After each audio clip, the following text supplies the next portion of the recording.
来，乡亲啊，继续来看这个翠庵国家队之一的中华和平公司来进口到中国的翠庵，改做台湾制造的雷幻币，互地检署查到了后，和平公司昨暝公告退货。有药房伫短短3点钟内，就收到将近100盒退回翠庵。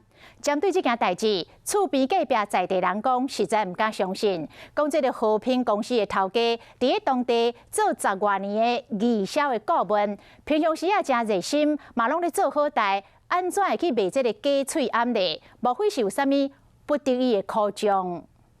哇，这么多！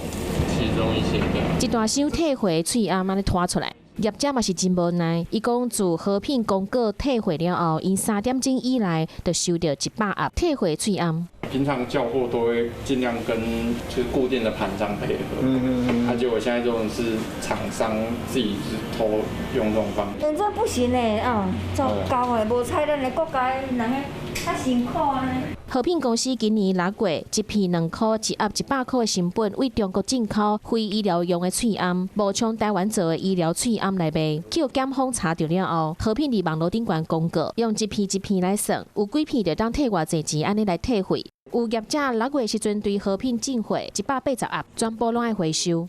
程序比较复杂了一点，不过都很顺利的帮客人去处理这件事情。和平的负责人去检方以早期做侦办，伊捌伫当地担任10几档的义销的顾问。当地民众讲，人看起来就真好嘞。 是蛮平易近人的一个老板，捐赠过口罩给一些类似说警方啊，跟昨天新闻爆出来的他的形象，会不会让你觉得反差很大？是蛮意外的。和平公司对代志发生了后，大门就拢关起来，连挂号的批拢无人签收，因进口中国做的翠庵来假做是台湾做的翠庵，这嘛影响到 MIT 的信用。